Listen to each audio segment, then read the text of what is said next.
Welcome, dear viewers, to the wildest mythological roller coaster you'll ever ride. Forget boring textbooks. We're diving headfirst into Greek mythology, where gods throw lightning like party tricks. Mortals make disastrous life choices, and monsters pop out of nowhere just because they can. In this series, we'll journey from the literal chaos of the universe's beginning to the modern memes, still quoting Zeus like he's a Marvel character. Whether you're here for romance, betrayal, epic wars, or just to see which god had the worst dating record, hint, it's Zeus. You're in the right place. So grab your ambrosia, or a snack, hit that like button, and follow the channel. Because when it comes to Greek mythology, things are about to get divinely messy. Let's start at the very beginning. And we mean very beginning, where there was absolutely nothing, not even Netflix. So, in the beginning there was nothing, literally. No sky, no earth, no Starbucks. Just pure swirling chaos. Like your browser with 43 tabs open. This chaos wasn't evil. It was just really disorganized.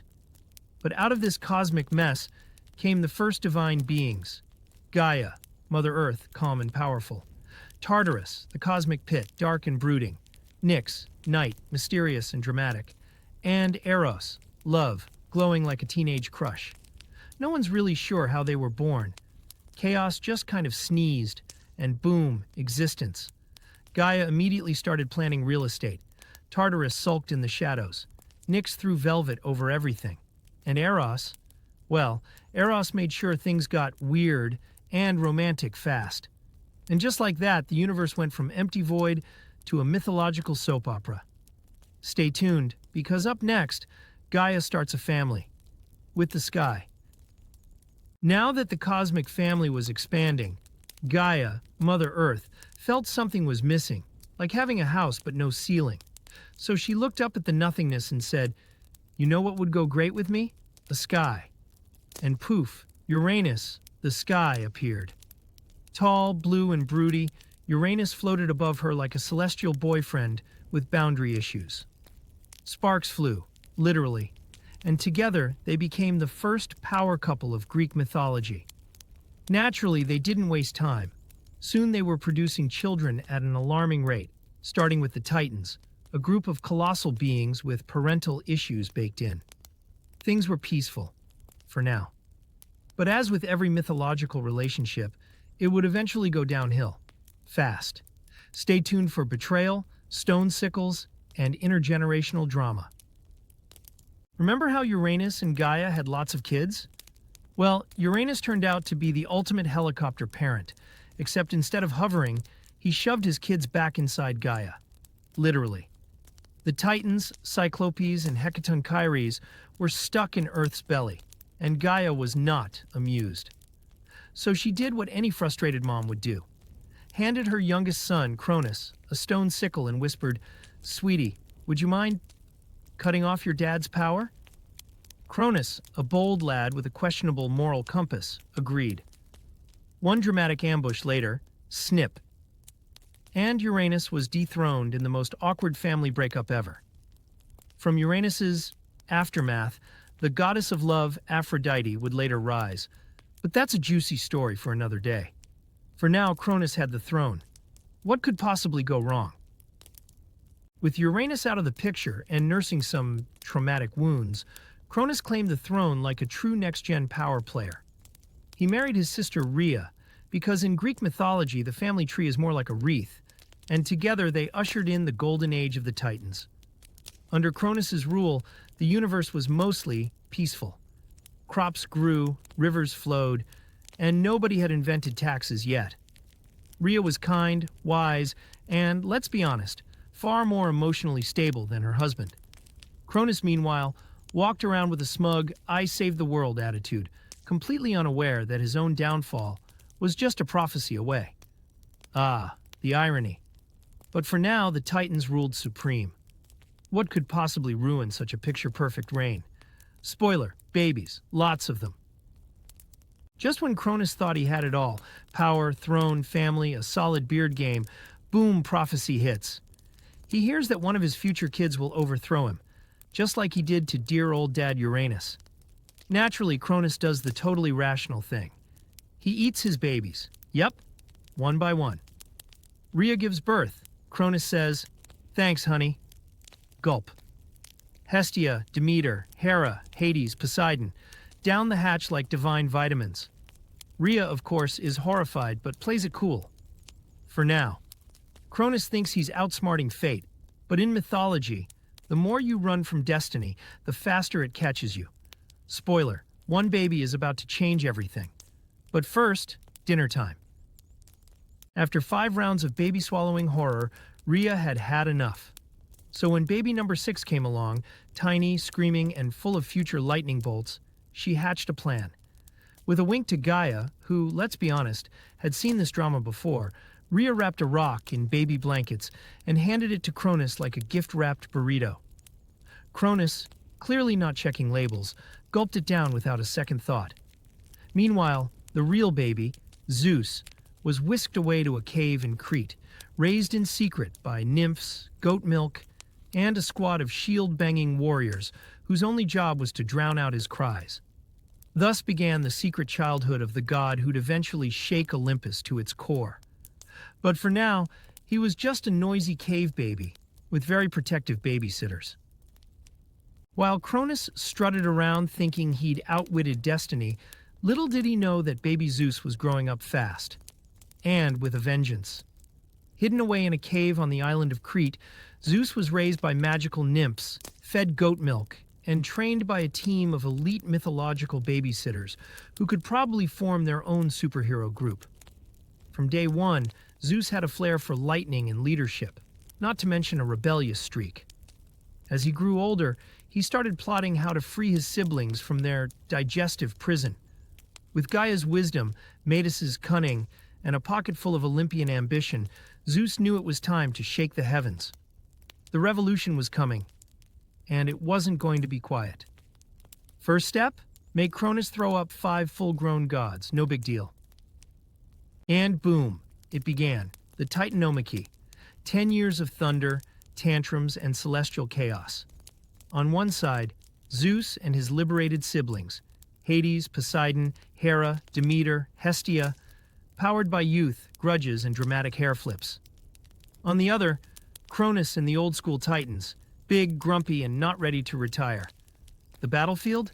The entire universe. Mountains cracked, oceans boiled, lightning flew like angry pigeons. With Gaia's advice and help from the mighty Cyclopes, who gifted Zeus his iconic thunderbolt.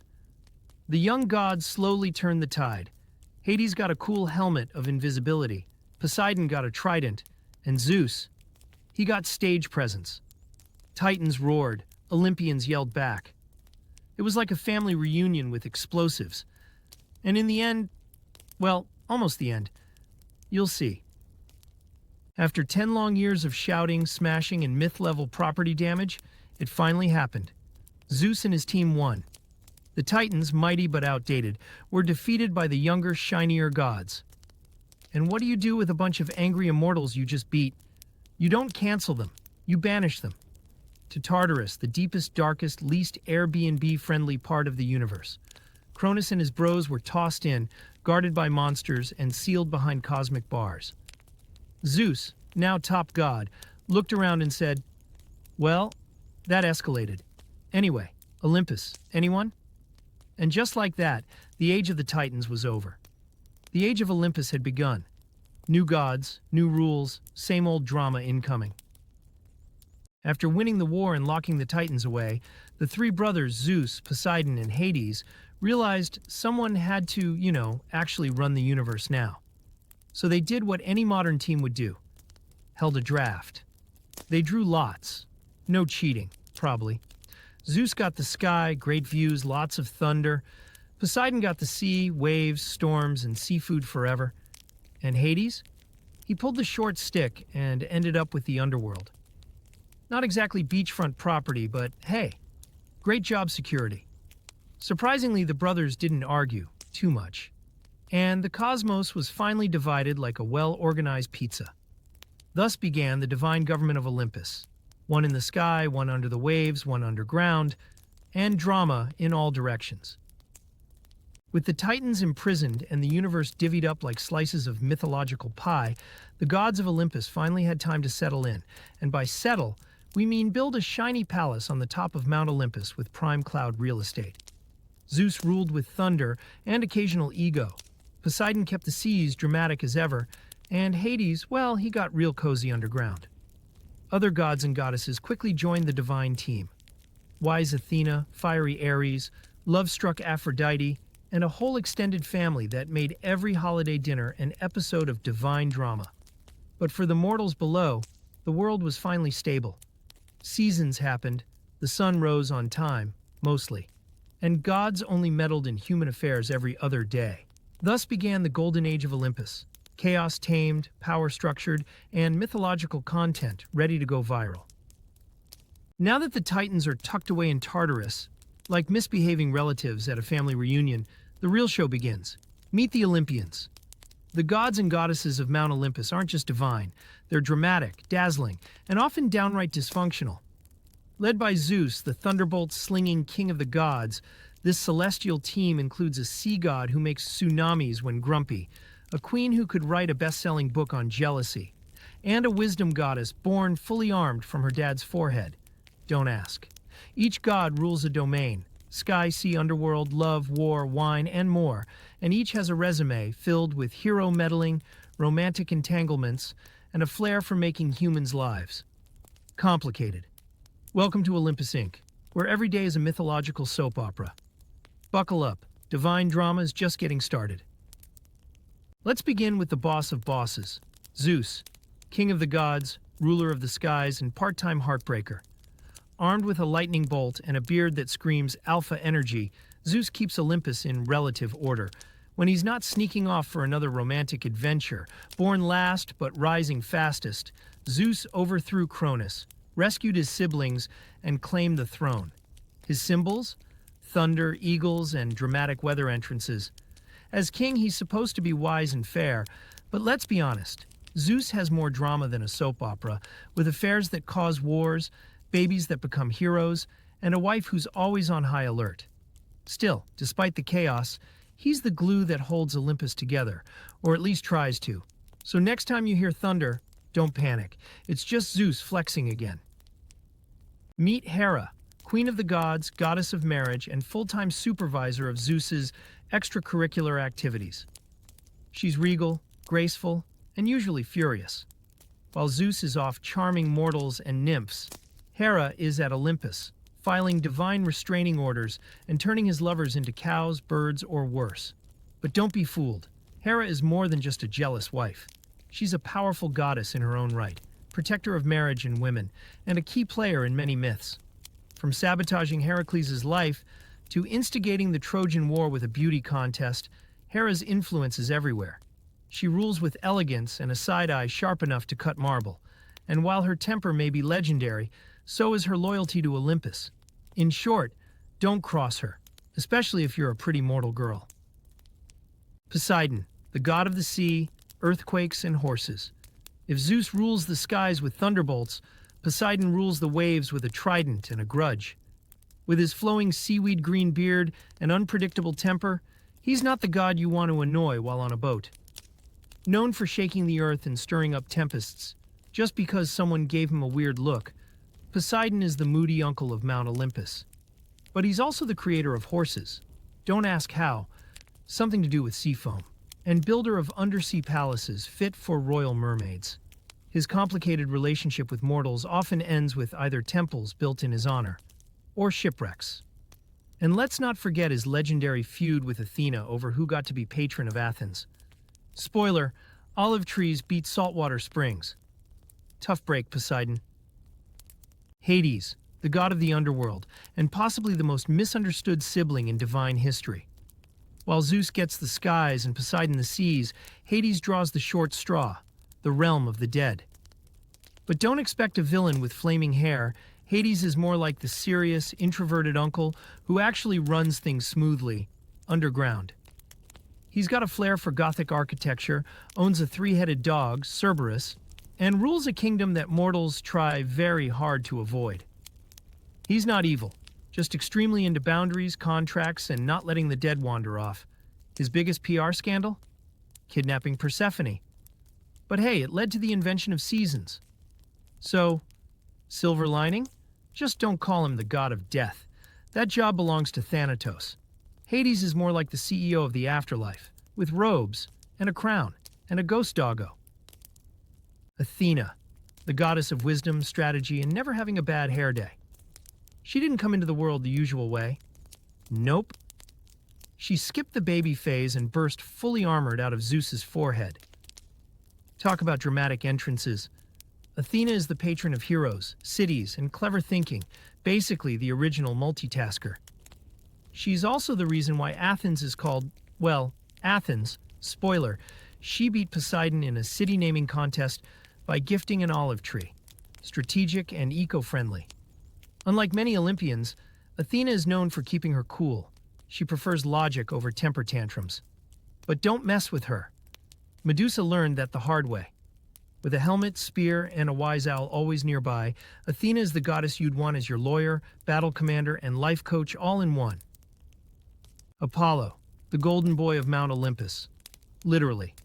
He shines with light, talent, and a dramatic flair for romance and misfortune. As the god of the sun, music, poetry, healing, and prophecy, Apollo seems like an overachiever with an immaculate resume. But don't be fooled. His love life is a hot mess. Every time he falls for someone, something goes wrong. They turn into a tree, get cursed, or just plain run away. He's also in charge of the oracle at Delphi, which means people lined up to hear cryptic life advice like, you will conquer, maybe, if you try, or don't. Despite his romantic disasters, Apollo is beloved for his beauty, charm, and golden lyre solos that could make even Zeus tear up. Just don't challenge him to a music duel. Trust us, it never ends well. Looking at you, Marsyas. Artemis, twin sister of Apollo, goddess of the hunt, the moon, and fiercely independent energy.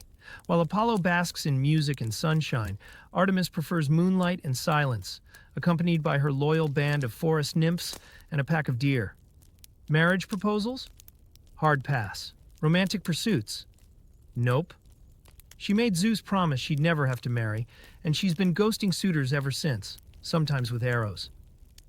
Her hunting skills are unmatched, and she's known for protecting women, especially those running away from overly enthusiastic Greek heroes. Don't mess with her sense of justice either. Just ask Actaeon, the guy who saw her bathing and got turned into a stag. Artemis is the embodiment of strength, focus, and don't touch my bow unless you want to become a constellation. Ares, the god of war, isn't exactly the most popular guy on Mount Olympus. While his job is vital, who else would represent blood, rage, and raw chaos? He's often treated like the loud cousin no one wants to sit next to at divine dinners. Ares charges into battle with enthusiasm, muscles, and very little strategy. Unlike Athena, who wins wars with wisdom, Ares believes in brute force and yelling louder than everyone else. He's got a fiery temper, a love-hate relationship with his fellow gods, and a complicated romantic link with Aphrodite. Yes, the goddess of love. Ironically, the god of war keeps getting caught in love traps. Despite his ferocity, Ares rarely gets respect. Even mortals often prefer Athena's brain over Ares' brawn. Still, whenever there's a brawl, you can bet Ares is already there, flexing and shouting, "Let's go!" Aphrodite, the goddess of love and beauty, didn't arrive with a birth certificate. She rose from sea foam like a dramatic movie entrance. Imagine, ocean waves, glittering foam, and boom. Out comes Aphrodite, the original beauty influencer. Her charm could make gods stutter and mortals go to war. But love, in Aphrodite's world, isn't always soft and sweet. She's the goddess of irresistible attraction and chaotic crushes. She's married to Hephaestus, not exactly the cover model of Olympus, but that didn't stop her from cozying up to Ares, the war god with anger issues. Aphrodite's presence in any myth often means one thing: drama is coming. She's not just about kisses and roses. She's the spark that turns glances into battles. Wherever there's a love triangle, a beauty contest, or a Trojan war, Aphrodite probably smiled first. Hephaestus, god of fire and craftsmanship, wasn't exactly the poster boy of Olympus. Limping since birth and tossed off Mount Olympus by his own mother, Hera had standards. Hephaestus grew up far from the glitz of godly drama. But what he lacked in charm, he made up for with sheer talent. Need a lightning bolt? He made Zeus's. Golden chariot? That's him. Magical chain that traps cheating lovers? Yep, that too. Ironically, despite his appearance, he ended up marrying Aphrodite, goddess of beauty. Spoiler, that didn't go smoothly. Hephaestus was the original underdog genius. Quiet, grumpy, and always covered in soot, but with a workshop that could make even the gods jealous. While others partied, he hammered. And let's be honest, in a world full of egos and drama, sometimes it's the quiet fixer who holds everything together. Hermes, the messenger god, is basically Olympus's fastest multitasker. Born with winged sandals and a mischievous grin, Hermes could talk his way out of any mess, and probably into a few. He guided souls to the underworld, delivered divine mail, protected travelers and thieves alike, yes, both, and still found time to invent the lyre, using a tortoise shell. Need a diplomat? A spy? A last-minute delivery guy? Hermes was your god. He was the slickest god in the room. Cloak always fluttering, words always smooth, and pockets probably full of borrowed trinkets. The gods might have had thrones, but Hermes had sneakers that flew. In a world full of muscle-bound deities and dramatic lightning storms, Hermes brought speed, wit, and a twinkle of chaos. Never trust your wallet around him, but you'd absolutely want him on your side in a pinch. Before gods began throwing lightning bolts or hosting family drama, there was Prometheus, a titan with a soft spot for clay. Literally. While the other gods were busy showing off their powers, Prometheus was kneeling in the mud, sculpting little humans out of clay with the dedication of a kindergarten art teacher. But he didn't stop at mud dolls. He secretly borrowed a spark of divine fire. No, not the kind that burns, but the spark of life itself, and breathed it into them. And just like that, humans came to be. Messy, curious, stubborn, and oh so proud of their mud origins. Unlike the other titans, Prometheus believed humanity had potential. Maybe too much. Because this little side project, it would spark the greatest rivalry in mythological history. Prometheus versus Zeus. But at least for now, humanity was born. Clay, breath, and a sprinkle of rebellion. Prometheus looked at humanity, shivering, fireless, and hopelessly bad at roasting anything, and thought, okay, this isn't fair. Up on Mount Olympus, the gods enjoyed golden hearths, flaming torches, and grilled ambrosia skewers. Meanwhile, humans were rubbing sticks together and getting nowhere.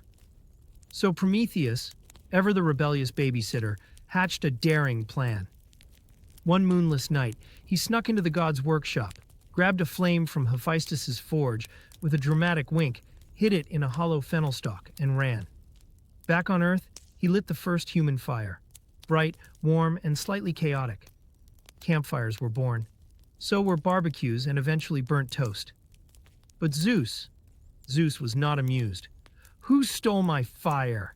he thundered from the heavens as the smell of grilled goat rose suspiciously from the mortal realm.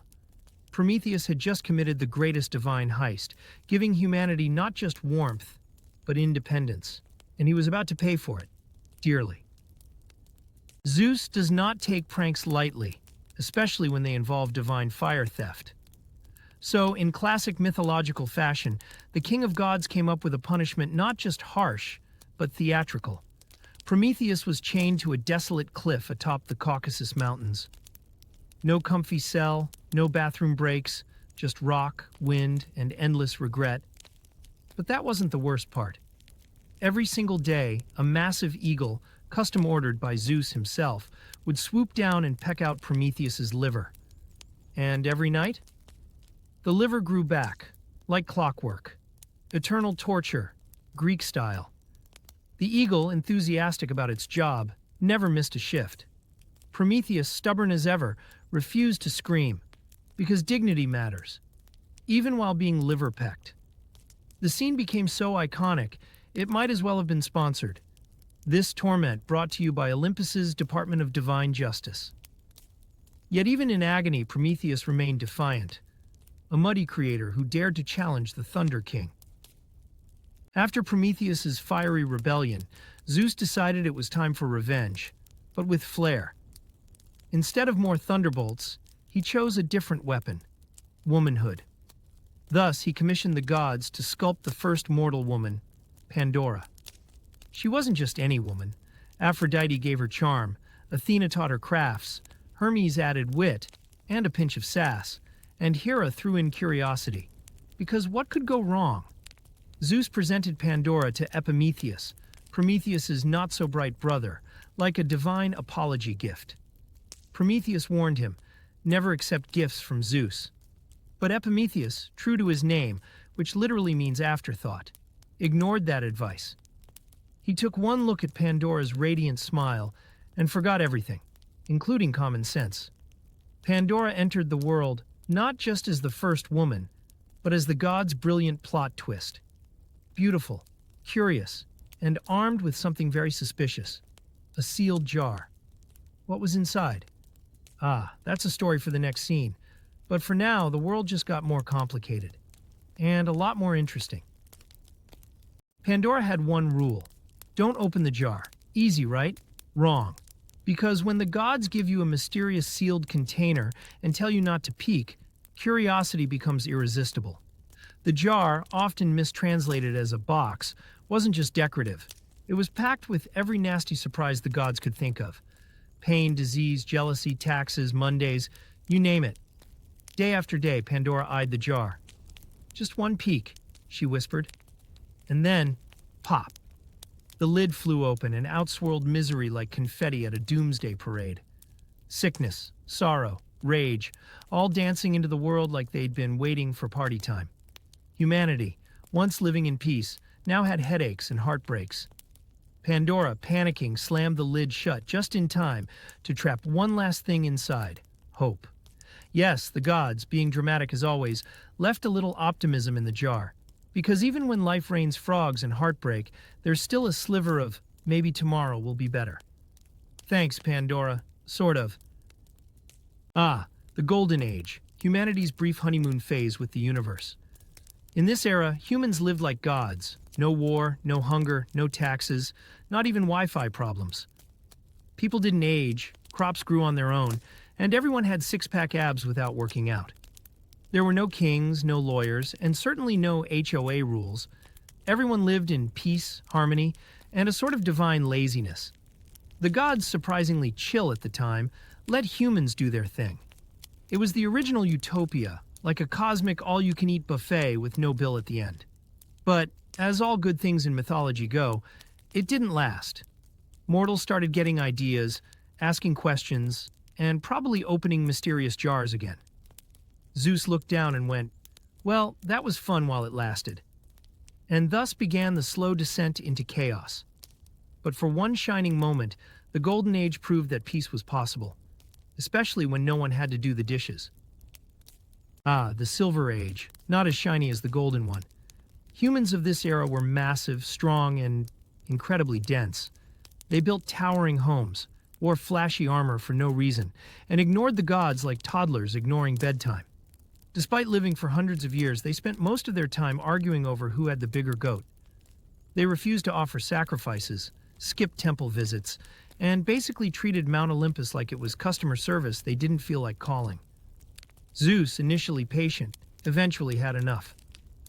Ungrateful giants with no manners? He muttered while cracking his knuckles and summoning a nice world-ending storm. And just like that, the Silver Age was over, wiped out by divine thunder and a deeply disappointed sky dad. A cautionary tale, really.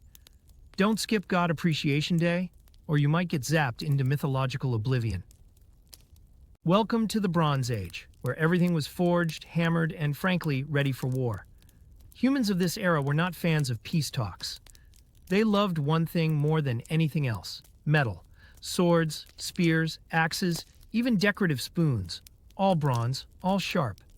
These were people who woke up and chose violence, preferably before breakfast. They built towering fortresses, flexed their muscles, and engaged in battles so frequent that historians probably needed a scoreboard. Gods watched in mild horror as mortals turned Earth into one giant wrestling ring. Eventually, their love for war outshone their love for life itself. In a final blaze of self-inflicted glory, the bronze warriors wiped each other out. No thunderbolts from Zeus needed this time, just a surplus of ego and sharp, pointy things. A brutal reminder. Just because you can forge weapons doesn't mean you need to use them on everyone you meet. Welcome to the Age of Heroes, where muscle met myth and egos were as oversized as the monsters. This was the golden era of legendary figures like Heracles, Perseus, and Achilles. Each hero had their own set of impossible tasks, emotional baggage, and dramatic flair.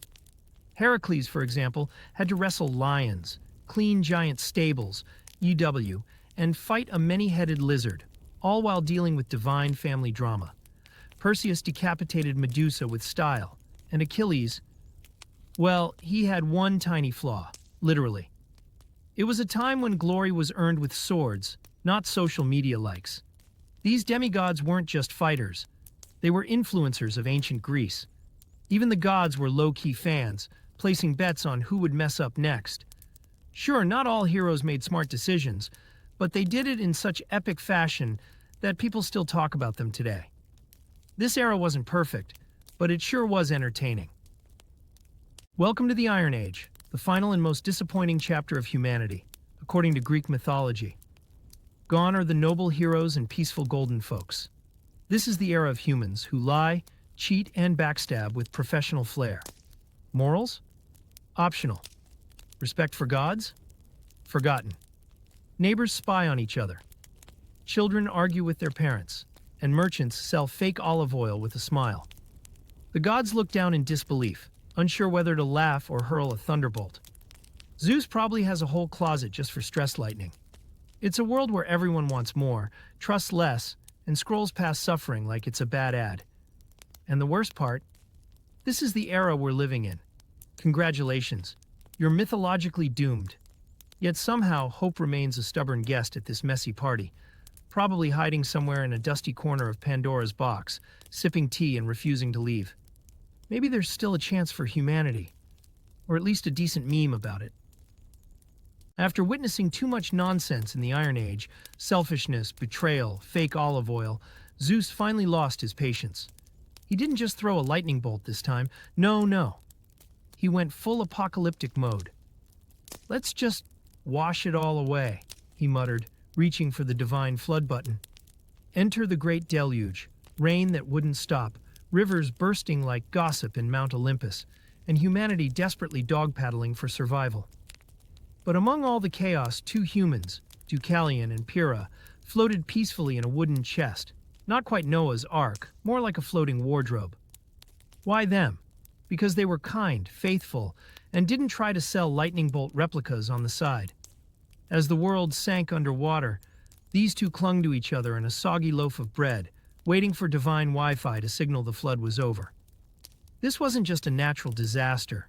It was the ultimate divine reset button. Zeus style. After surviving Zeus's divine flood, Deucalion and Pyrrha found themselves alone in a very wet and quiet world. No neighbors, no traffic, no bakery. Just mud, silence, and the occasional fish flopping by. The gods hadn't exactly left an instruction manual, but fortunately, an oracle advised them to throw the bones of their mother behind their backs. Weird advice, until they realized mother meant Mother Earth, and bones meant stones. So they began chucking rocks over their shoulders like they were playing a strange version of dodgeball in reverse. And magic happened. The stones thrown by Deucalion turned into men, while those from Pyrrha became women. No need for awkward first dates or dating apps, just geology-based population restoration. Thus, humanity got a fresh restart, with a rock-solid foundation, quite literally. Deucalion and Pyrrha weren't just survivors. They were the unlikely founders of Generation Boulder. Heracles, the most famous Greek hero, didn't exactly have a peaceful childhood. Born from an affair between Zeus and the mortal woman Alcmene, Heracles immediately became a target for Hera's wrath. The Queen of the Gods wasn't a fan of Zeus's side projects, and baby Heracles was high on her revenge list. On one eerie night, Hera sent two monstrous snakes into his cradle. Most babies would scream. Heracles? He grabbed a snake in each hand and calmly crushed them like soft fruit. That moment basically summed up his life. Constant trouble, supernatural strength, and a divine grudge that just wouldn't quit. Everyone at Olympus watched with a mix of horror and awe. Even as a baby, Heracles was destined for something epic, even if it started with snake slapping and diapers. 12 labors. That's what Heracles had to complete to redeem himself after, well, an unfortunate divine madness. Thanks again, Hera. These weren't your average chores. We're talking extreme mythological missions. First, he wrestled the invincible Nemean lion and wore its pelt like a furry superhero cape. Then came the multi-headed Hydra, which grew 2 heads for everyone he chopped off. So he brought a friend and a torch. From catching a golden deer faster than gossip to cleaning the Augean stables filled with decades of divine cow poop.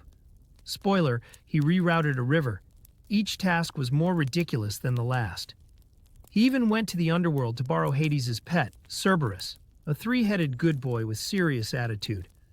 These labors weren't just tests of strength, but of wit, stubbornness, and an alarming tolerance for danger. And in the end, Heracles didn't just survive, he became a legend. Heracles, the strongest demigod of all, finally met his match, not in battle, but through an unfortunate wardrobe malfunction. His wife Deianira, afraid he was drifting away, gave him a robe soaked in what she thought was a love potion. Spoiler, it was actually centaur poison. When Heracles put on the robe, the venom burned into his skin like divine acid. Screaming in pain, a rare sight for this macho hero, he tried everything, tearing the robe off, rolling on the ground. But nothing worked. In true Heracles fashion, he built his own funeral pyre, climbed on top, and lit the flames himself like it was just another Tuesday. The gods, perhaps feeling a little guilty or just impressed by the flare, pulled him up to Olympus. From there, Heracles was granted full godhood, earning himself a seat among the immortals, a sparkling toga, and eternal ambrosia. Even Hera, his lifelong enemy, grudgingly accepted him, though she definitely didn't smile while doing it. Perseus wasn't your average hero. He had divine connections. When King Polydectes tricked him into promising to fetch the head of Medusa, the snake-haired lady who turns people into stone, Perseus didn't panic. Instead, he got a care package from the gods. Hermes gave him winged sandals, Hades lent him an invisibility helm, Athena handed him a polished shield, and some helpful nymphs threw in a magical satchel. With this mythological starter pack, Perseus tracked Medusa to her lair. Using the shield as a mirror to avoid eye contact, he crept up, sliced off her head like a pro, and casually stored it in his satchel, because who doesn't need a weaponized head in their backpack? On the way home, he spotted Andromeda, chained to a rock and about to be eaten by a sea monster, as one does in Greek myths. He slayed the beast and rescued the princess, because multitasking is key in hero work. Perseus returned victorious, turned Polydectes to stone with Medusa's head, petty but effective, and lived happily with Andromeda. All thanks to teamwork, with a little help from the gods and a lot of style. Theseus might not have had divine weapons like Perseus, but he had something even better: confidence, bordering on arrogance. Born as the Prince of Athens, Theseus decided one day, you know what would be fun? Walking to Athens and defeating every bandit along the way.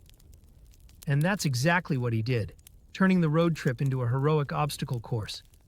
But the real test came on Crete, where he volunteered to face the fearsome Minotaur, a half-man, half-bull beast trapped in a labyrinth so confusing, even Google Maps would give up. With help from Princess Ariadne and her very handy ball of string, Theseus made his way in, bonked the beast with a heroic punch, or maybe a sword, stories differ, and traced his steps back like a pro. Of course, he then forgot to change his ship's sails to signal victory, causing his poor father to jump off a cliff. Oops. So yes, Theseus was brave, clever, and noble. Just maybe not the best communicator. Jason, the golden boy of Greek mythology, literally, was tasked with retrieving the golden fleece. But instead of going solo, he assembled the Avengers of ancient Greece, the Argonauts. This all-star crew included Heracles, Orpheus, Atalanta, and a bunch of other names you definitely pretend to recognize at a mythological dinner party. Their ship, the Argo, was less a boat and more a floating trouble magnet. On their journey, they faced harpies, clashing rocks, seductive sirens, and enough divine drama to fill 10 soap operas. But Jason, he mostly just stood around looking heroic, while others did the heavy lifting. Thankfully, leadership counts. With the help of Medea, a powerful sorceress, who promptly fell in love with him. Because why not? Jason managed to steal the fleece from a dragon and escape like a mythological James Bond. The quest was a success. The Argonauts were legends, and Jason was hailed as a hero. What could possibly go wrong next? Spoiler alert. See the next scene. Medea was not your average love-struck sorceress. She didn't just help Jason steal the golden fleece. She betrayed her own father, chopped up her brother, don't ask, and set fire to half a kingdom, all in the name of love. But love, as we know in Greek mythology, comes with an expiration date. After returning home as a hero, Jason did what any totally ungrateful mythological man would do. He dumped Medea for a princess. Bad move. Medea's heartbreak quickly morphed into full-blown vengeful rage. She calmly gifted the new bride a cursed dress that burned her alive. Yes, fashion can be fatal.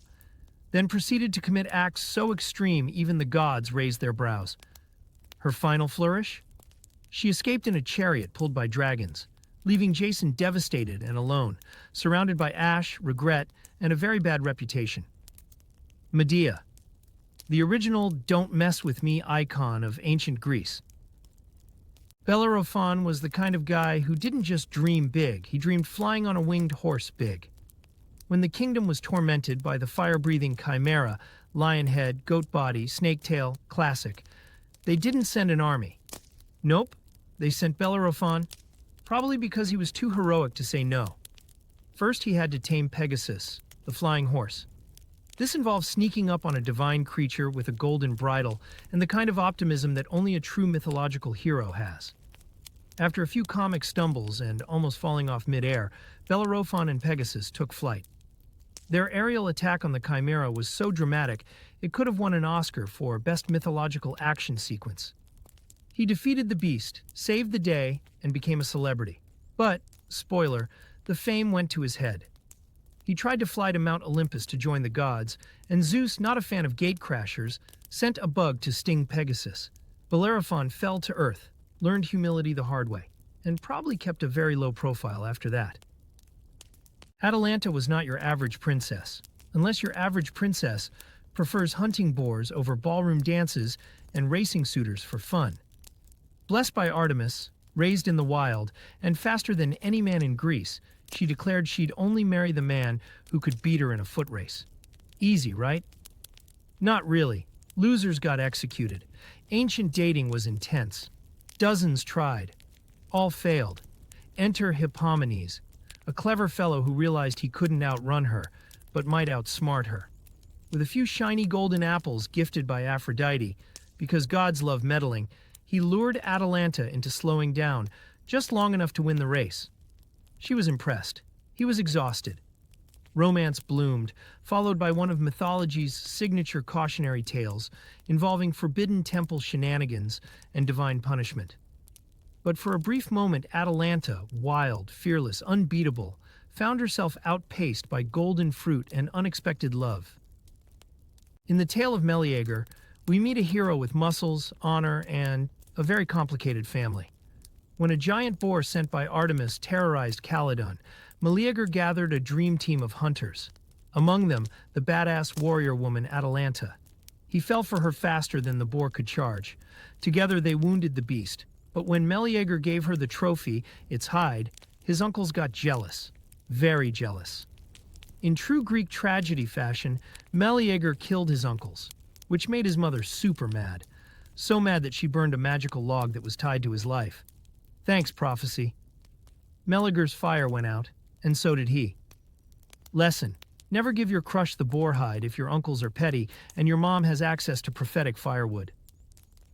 Meet Orpheus, the rock star of Greek mythology. With a lyre in hand and a voice that could make even the grumpiest gods tap their feet, he fell madly in love with Eurydice. Tragedy struck fast. She got bitten by a snake and ended up in the underworld, as Greek lovers tend to do. But Orpheus wasn't going to let a little thing like death ruin their love story. Armed with nothing but his music and pure vibes, he charmed his way past the three-headed Cerberus, gloomy spirits, and even Hades himself.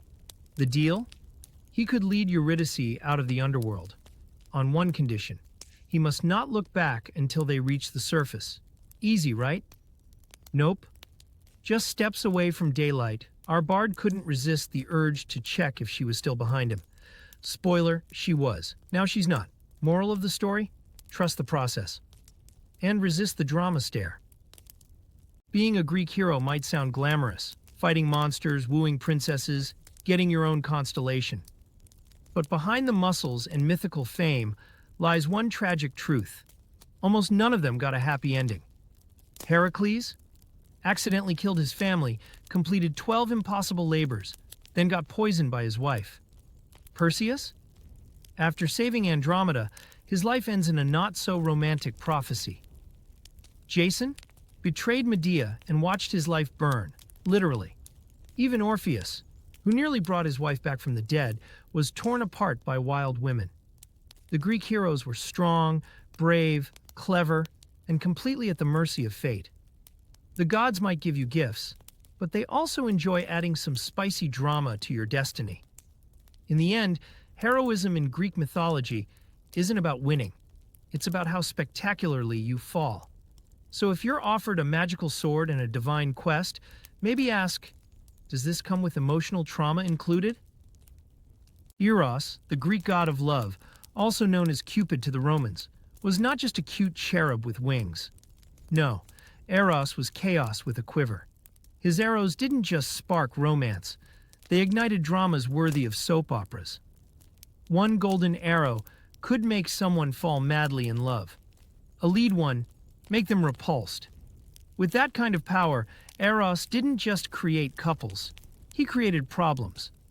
Gods fell for mortals, mortals fell for statues, and everyone ended up heartbroken or transformed into a tree. Yes, really. While his mother Aphrodite represented beauty and seduction, Eros symbolized the unpredictable, irrational force of love. One minute it's poetic longing, the next, someone's launching a 10-year war because a goddess wasn't invited to a wedding. So if you ever feel like your crush has ruined your life, blame Eros. He probably shot first and aimed later. The love story of Eros and Psyche was less Romeo and Juliet and more Greek gods reality show drama.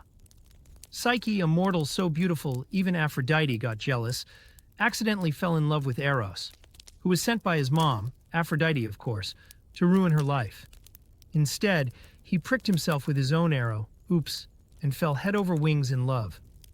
But there's a catch. Psyche wasn't allowed to see his face. Naturally, curiosity got the better of her. Because, well, human. And one night she lit a lamp. Surprise, hot-winged god. But Eros, wounded by betrayal and a drop of hot oil, fled. Psyche had to endure absurd divine challenges to win him back. Sorting seeds, getting wool from angry sheep, and even a trip to the underworld.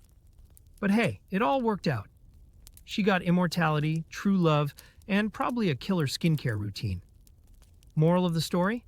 Trust is hard, but so is surviving Aphrodite's grudge. Pygmalion was a sculptor with one very specific type: statues.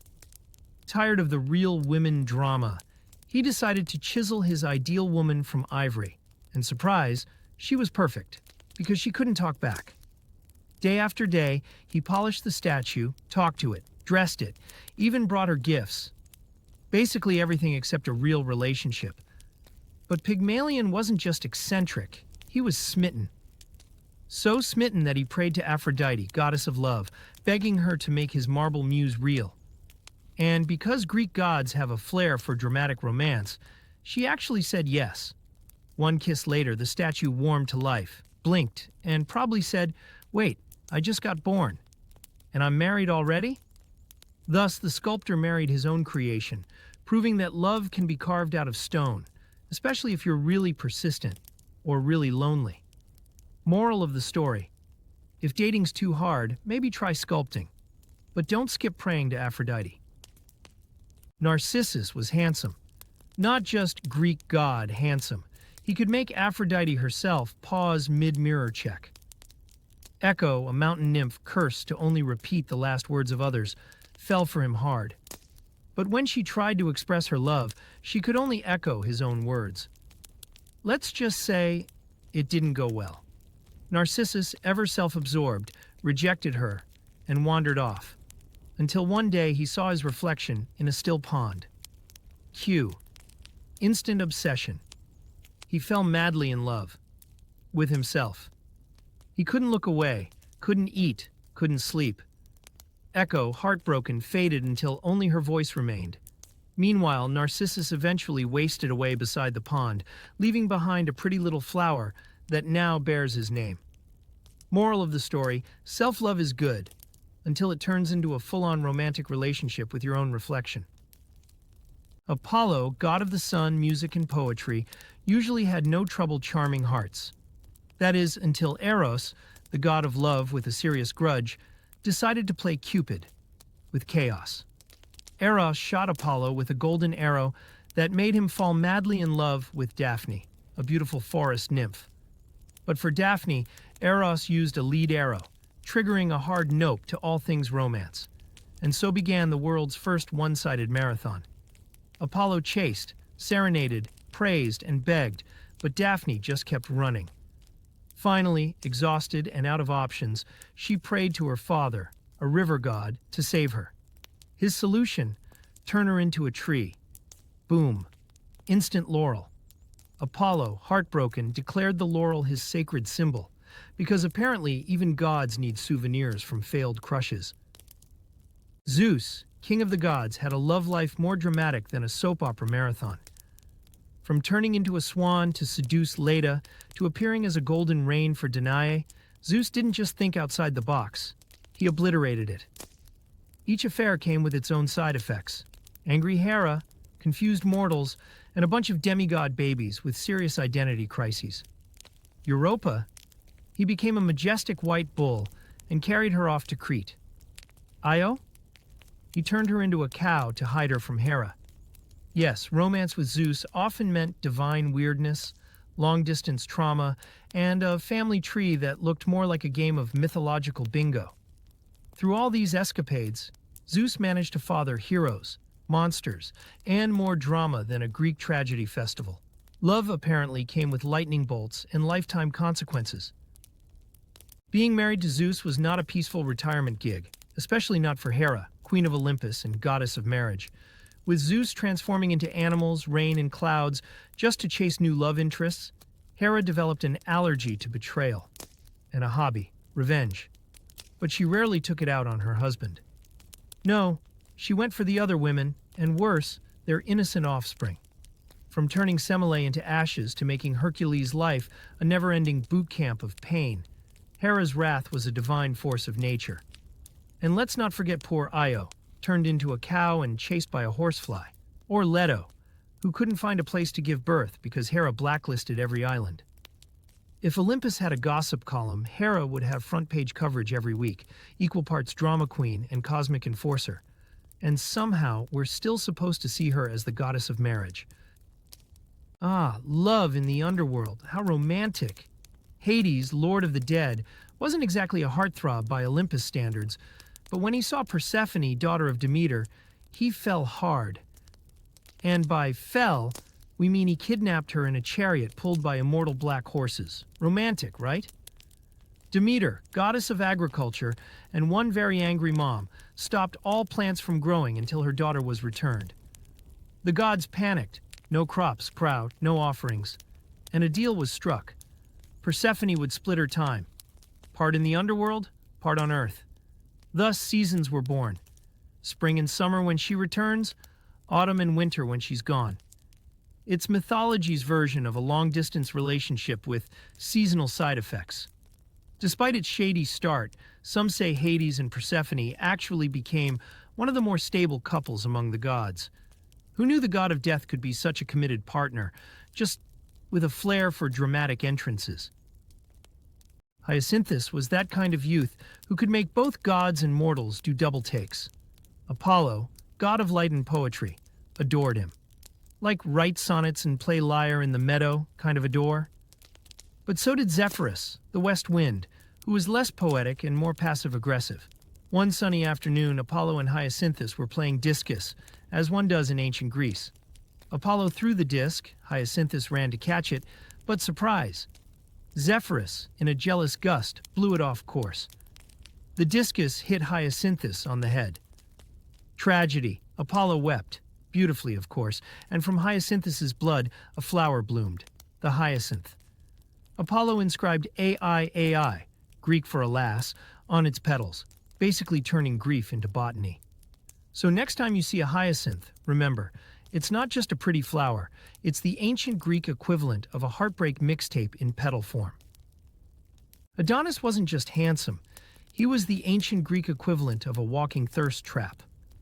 Born from a bizarre tree birth situation, don't ask, Adonis grew up to become a flawless specimen of male beauty. Naturally, Aphrodite, goddess of love, fell head over heels.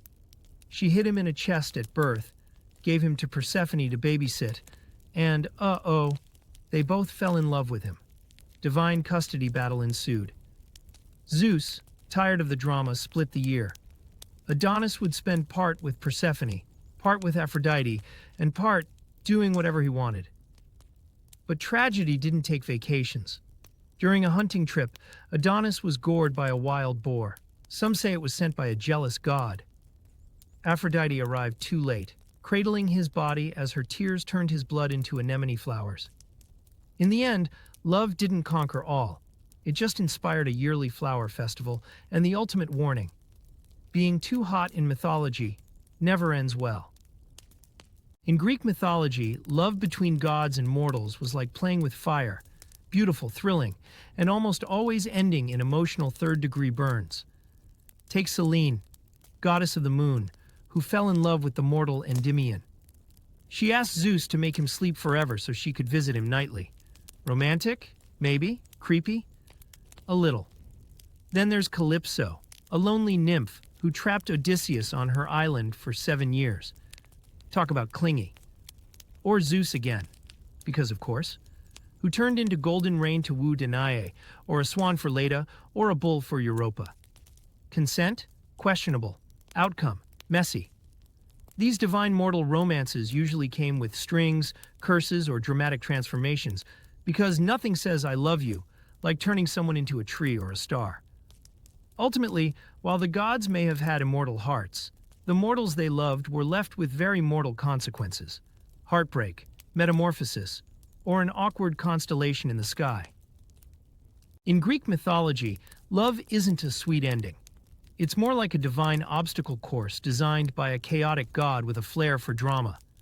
Lovers are tested by curses, long journeys, jealous gods, and occasionally wild boars. True love isn't about happily ever after.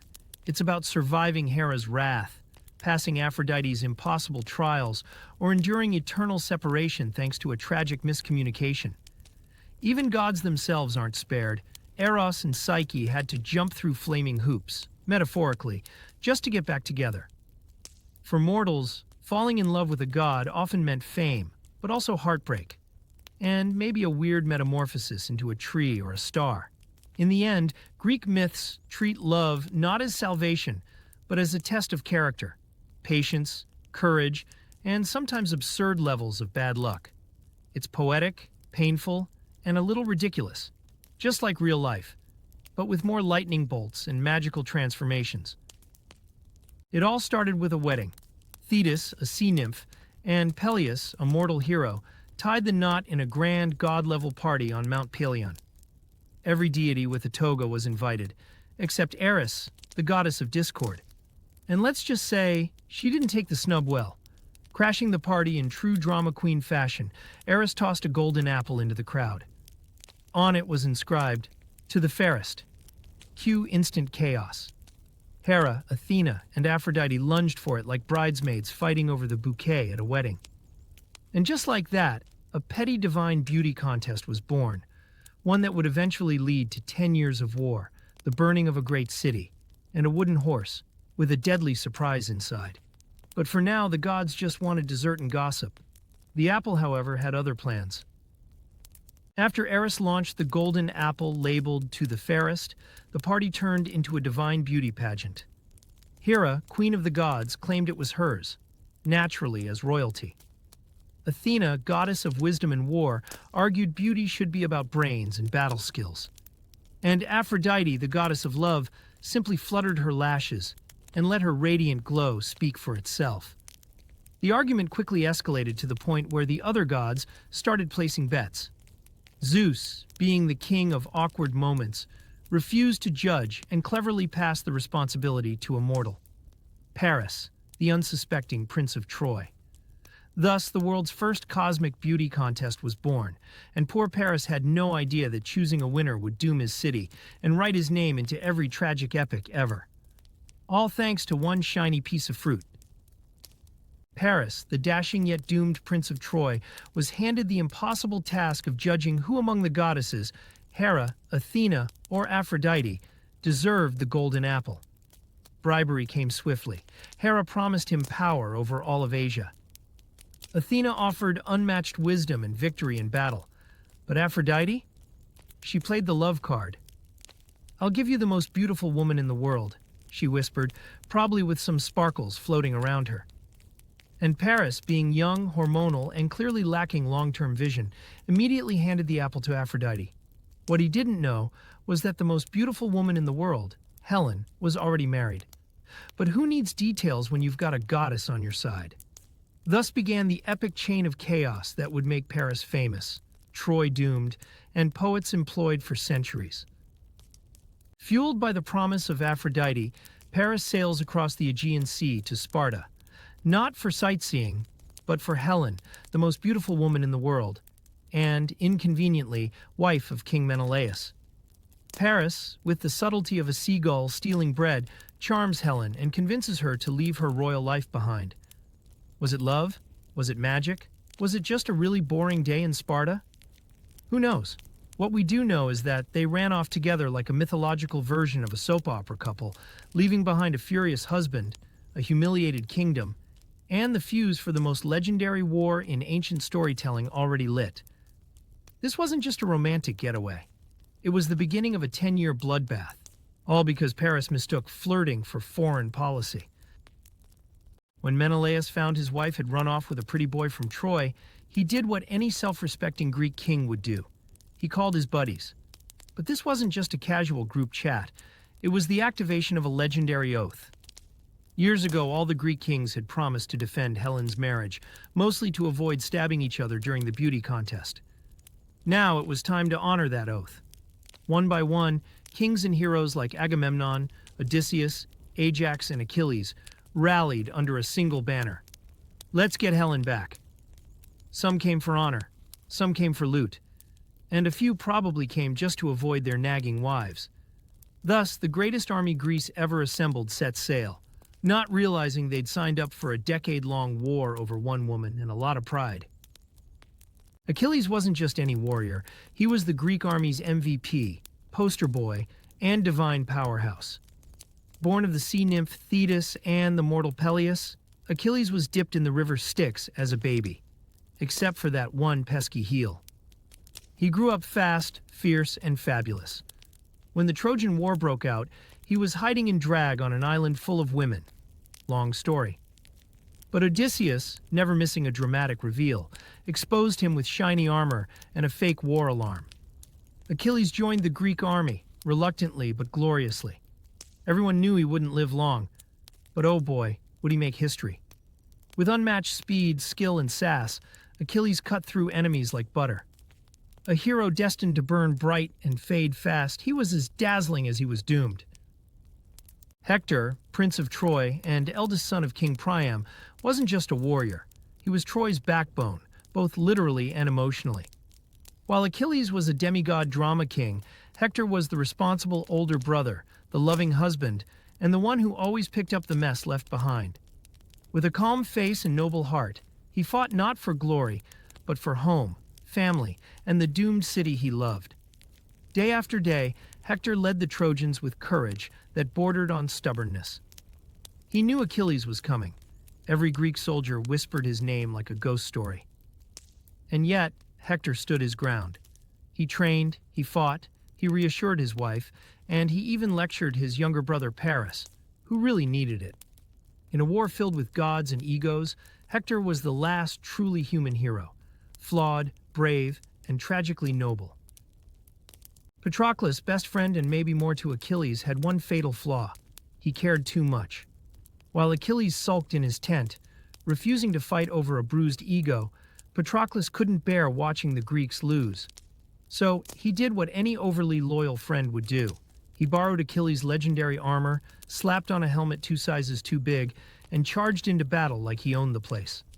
For a while it worked. Trojan soldiers genuinely thought Achilles had returned. The morale shot up, the Greeks rallied, and Patroclus felt heroic, until he got cocky. Deep in enemy lines, he went toe-to-toe with Hector, and reality hit hard. Patroclus was brave, but he wasn't Achilles. The duel ended with Hector's spear through his body, and the news of his death would ignite a rage in Achilles so fierce, even the gods got nervous. The war was no longer about Helen or honor. It was personal now. Achilles had one thing on his mind: revenge.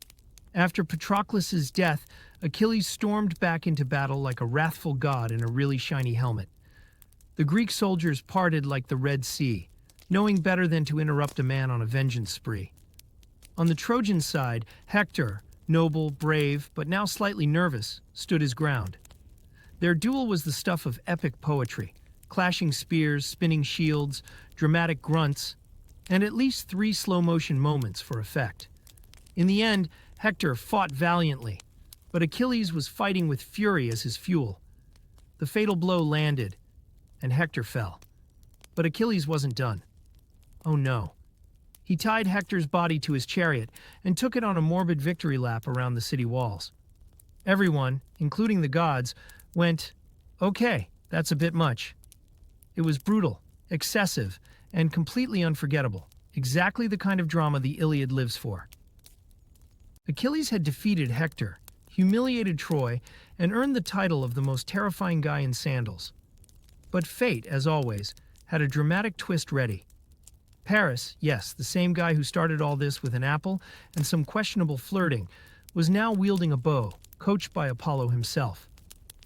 As Achilles strutted near the walls of Troy like a walking ego, Paris let an arrow fly. And where did it land? The only unprotected part of Achilles' body: his heel. His mighty armor was useless against divine accuracy and poor footwear design. Achilles collapsed, confused and angry, like a gamer who lost to lag. The Greeks were stunned. The Trojans were stunned. Even the gods probably raised an eyebrow. And thus, the greatest warrior of Greece fell not by sword or spear, but by one well-aimed arrow and one terribly exposed heel. Tragic? Yes. Iconic? Absolutely. After years of endless war, sword clashing, and dramatic speeches under moonlight, the Greeks realized brute force alone wouldn't crack Troy. Enter Odysseus, the guy with more brain cells than biceps. His plan? A giant wooden horse. Why? Because nothing says peace offering like a massive hollow equine statue. The Greeks pretended to retreat, leaving behind the horse as a gift, along with a forged note. "Sorry for the war. Here's a sculpture." The Trojans, fueled by overconfidence and poor decision-making, dragged it inside the city gates like it was Black Friday, and the horse was 90% off. That night, while Troy celebrated like they'd just won the Olympics, Greek warriors hidden inside the horse quietly climbed out, opened the gates, and signaled the fleet. And just like that, after 10 years of battle, Troy fell. Not to swords or siege engines, but to ancient Greek IKEA furniture with a surprise inside. Victory, at last. But at what cost? As the Greek soldiers roamed the burning streets of Troy, looting treasures and rounding up survivors, the air was thick with smoke. An irony. The once glorious city lay in ruins.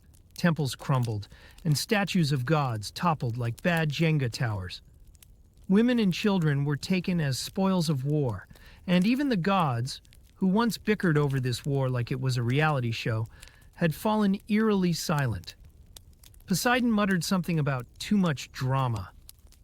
Athena left the group chat. And Zeus? He pretended he had no idea what a Troy even was. The moral? Don't kidnap someone else's wife.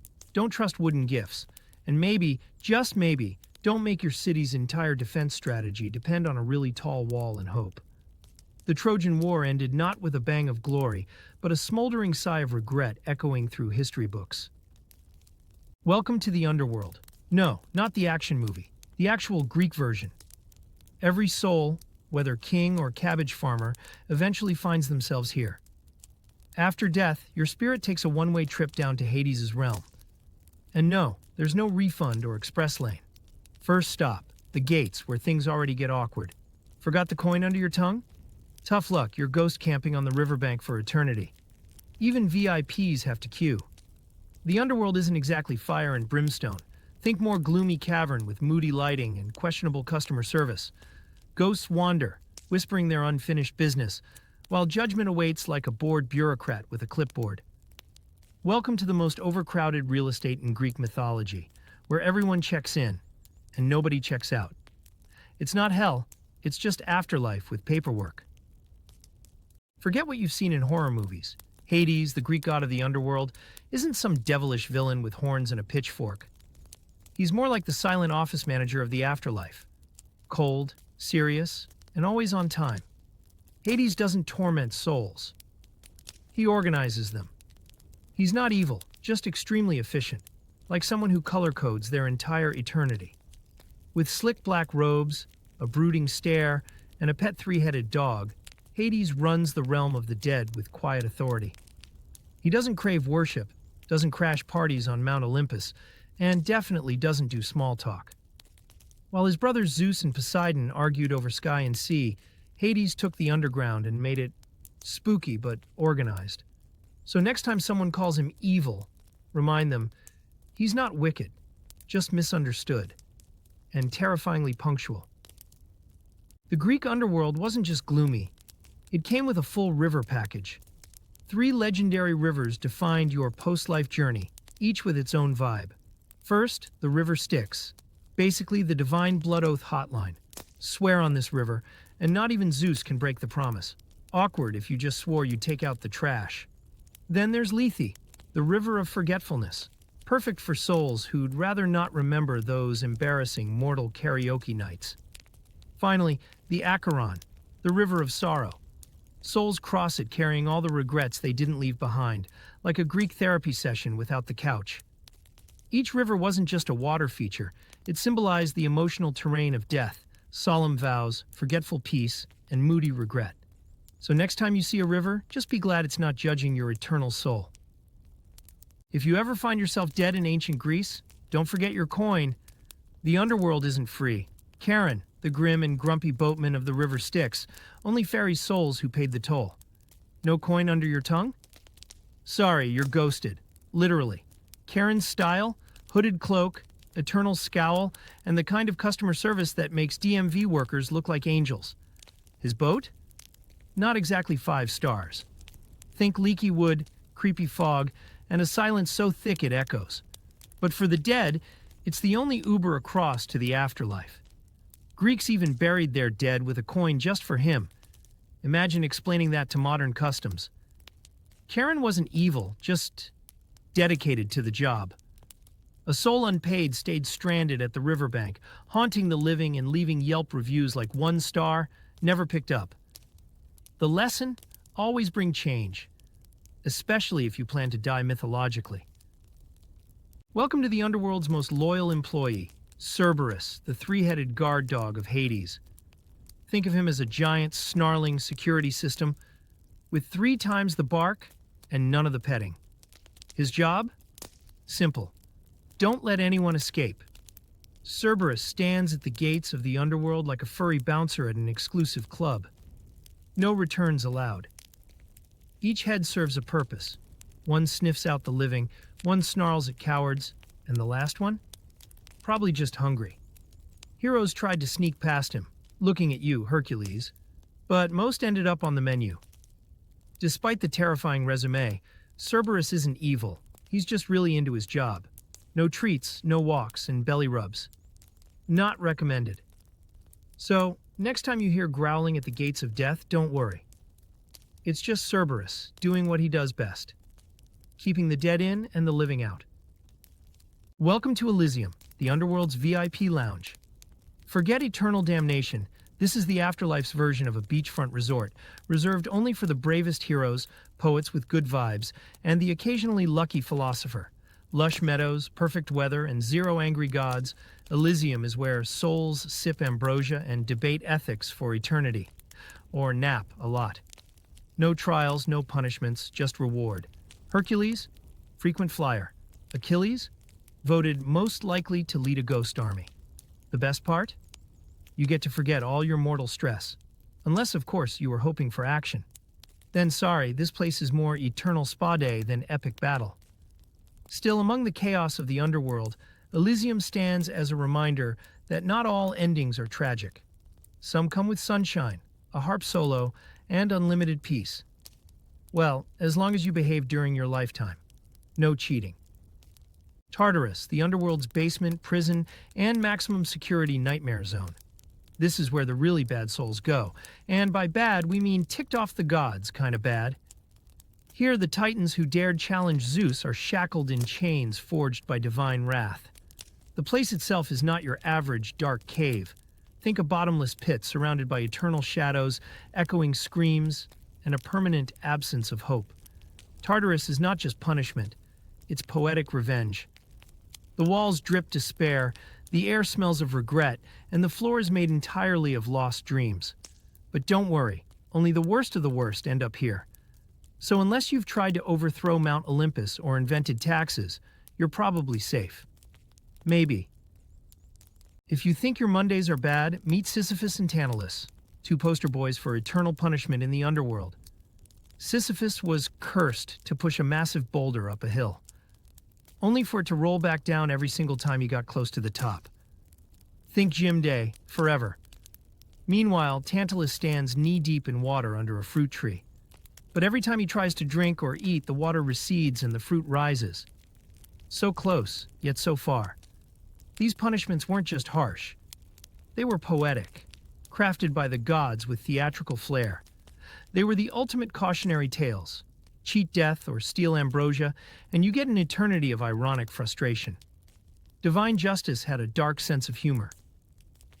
Persephone was just out picking flowers, literally, when the ground split open and Hades, king of the underworld, popped out like a surprise party gone wrong. He whisked her away to the underworld to become his queen.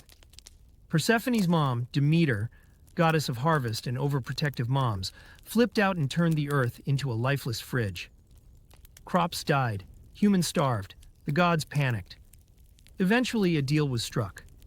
Persephone would spend part of the year with Hades and the rest with her mom. And that, dear viewer, is how the Greeks explained seasons. Spring and summer when Persephone is home, and everything blooms. Fall and winter when she's back in gloomy Hades' man cave. Turns out, even in myth, complicated custody agreements create climate change. Orpheus, the rock star of ancient Greece, literally, had a voice and lyre so magical, even trees swayed and stones wept. When his wife Eurydice died from a snake bite, he did what any heartbroken bard would do, marched straight to the underworld. His music melted even the coldest undead hearts. Hades, normally about as cheerful as a Monday morning, was moved to tears. A deal was struck. Eurydice could return with Orpheus, but only if he didn't look back until they reached the surface. Spoiler. He looked back right before they exited. Boom, Eurydice vanished. Again. Moral of the story? Trust the process and maybe wear a rear-view mirror next time. Not all souls get a one-way ticket across the river Styx. In the Greek underworld, there exists a tragic crowd, the wandering souls. These are the spirits of those who died without a proper burial or funeral rites. No coin under the tongue? No ride with Karen? These poor souls roam the banks of the Styx like eternal tourists, with no passport, no ticket, and definitely no Wi-Fi. They can't move on, can't find peace, and mostly float around sighing dramatically. It's a ghostly limbo, more frustrating than a never-ending loading screen.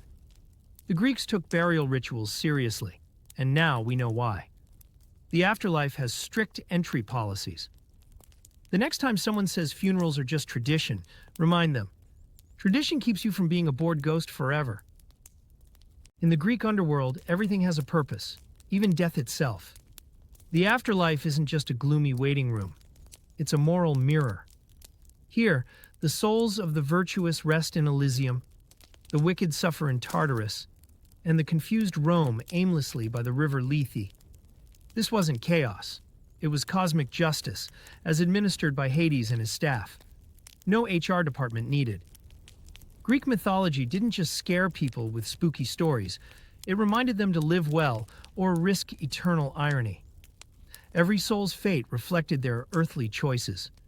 In this way, the underworld became less of a horror story and more of a cosmic report card, graded by gods who don't do second chances. Spooky? Yes. Fair?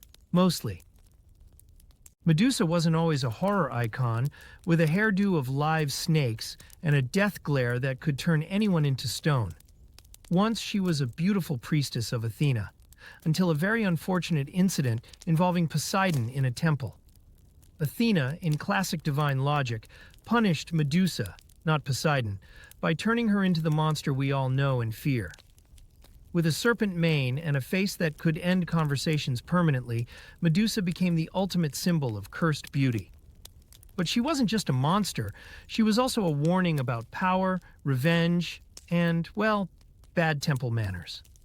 Her story ends when Perseus decapitates her with a mirrored shield, but her legend? Still very much alive in art, fashion, and even feminism debates. Deep in the heart of the labyrinth on the island of Crete lived the Minotaur, a creature that makes you think, what if cow, but angry, and part man? Born from a divine punishment, classic gods, the Minotaur was the unfortunate child of Queen Pasiphae and a divine bull. His stepdad, King Minos, wasn't thrilled and locked him in a massive stone maze built by the master architect Daedalus. There, the Minotaur became the stuff of nightmares. Horns, hooves, muscles, and a bad attitude. Every year, Athens sent tributes, aka snacks, to be tossed into the labyrinth.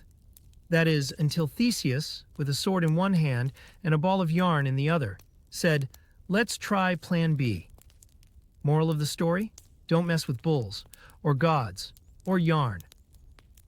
Meet Chimera, the original combo meal of Greek nightmares. She's got the head of a lion, roar, a goat's head sticking out of her back, meh, and a tail that's actually a snake, hiss. If that's not chaotic enough, she also breathes fire. Because why not? This Frankensteinian beast was said to ravage the lands of Lycia, torching everything in her path like an angry food truck with rage issues. People ran, animals fled, and insurance companies went out of business. Then came Bellerophon, the hero with a name that sounds like a ringtone, riding Pegasus, the winged horse.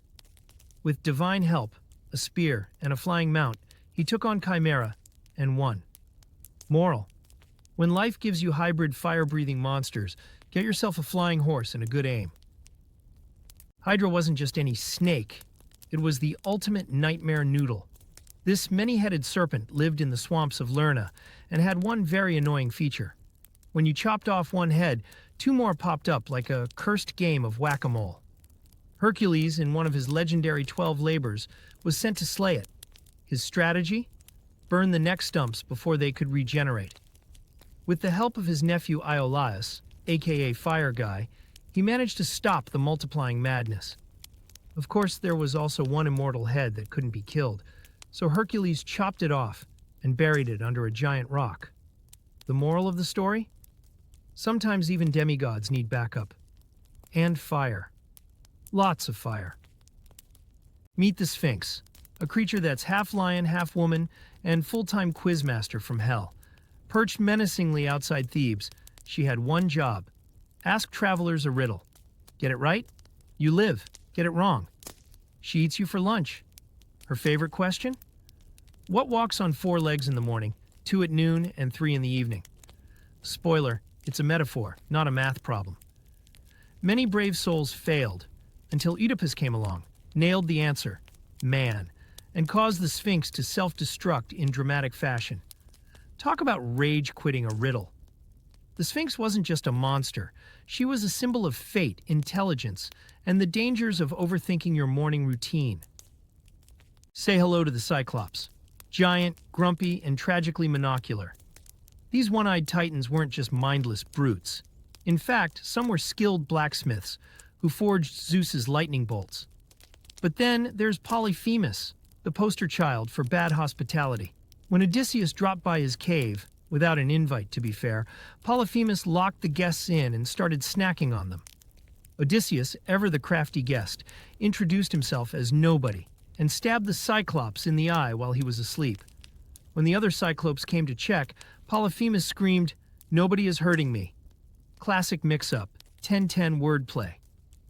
Cyclops represent both primal force and the dangers of skipping social etiquette. Also, maybe don't underestimate short dudes with sharp sticks. The Centaur, part horse, part human, and 100% complicated. Imagine having the mind of a philosopher but the legs of a racehorse. It's a recipe for existential crisis at galloping speed. Centaurs were known for their dual nature. Wise and cultured on one day, wild party animals the next. Chiron, the overachiever of the herd, was a tutor to heroes like Achilles and Hercules, while his cousins were usually too busy guzzling wine and brawling at weddings. This half-man, half-beast combo symbolized the eternal battle between reason and instinct, or as modern humans would call it, the Monday morning after a weekend binge. In the end, centaurs remind us that beneath our tailored suits or yoga pants, there's still a creature within, wondering whether to meditate or punch someone. Satyrs, the Greek mythology's wild party crashers. These half-man, half-goat creatures were Dionysus's most loyal and rowdiest followers. With tiny horns, hairy legs, and an obsession with wine, flutes, and chasing nymphs, they spent their days dancing in the forest and nights making terrible decisions. Think of them as ancient frat boys with pan flutes. They represent untamed desire and the raw chaos of nature, and they rarely wore pants. While some stories portray them as harmless fun lovers, others show them as mischievous troublemakers causing havoc at every festival. Satyrs teach us that while a little fun is necessary, too much wine and too few boundaries might end in getting kicked out of Mount Olympus's guest list. Again. The sirens were ancient Greece's most dangerous pop stars. These mythical sea creatures weren't content with just singing in the shower. They sang so enchantingly that sailors forgot about steering, navigation, or basic survival skills. Lured by hauntingly beautiful voices, men crashed their ships into rocks faster than you could say Poseidon's insurance claim. Often depicted as part woman, part bird, later becoming more mermaid-like, the sirens sat on jagged cliffs, brushing their hair, perfecting their harmonies, and waiting for the next poor soul to cruise by. Odysseus, the original earplug influencer, famously tied himself to the mast to hear them without getting wrecked. The sirens remind us that not everything beautiful is safe, and that good acoustics can be fatal. The griffin is basically nature's version of a security system. A lion's body with the head and wings of an eagle, combining brute strength with sharp-eyed vigilance. In Greek mythology, griffins guarded treasure with the kind of work ethic you'd expect from a dragon with a performance bonus. Their presence meant, don't even think about stealing this gold unless you want a beak in your spleen. With the regal air of a bouncer at Olympus's fanciest club, the griffin stood for power, majesty, and never letting your guard down. Part predator, part protector, all attitude.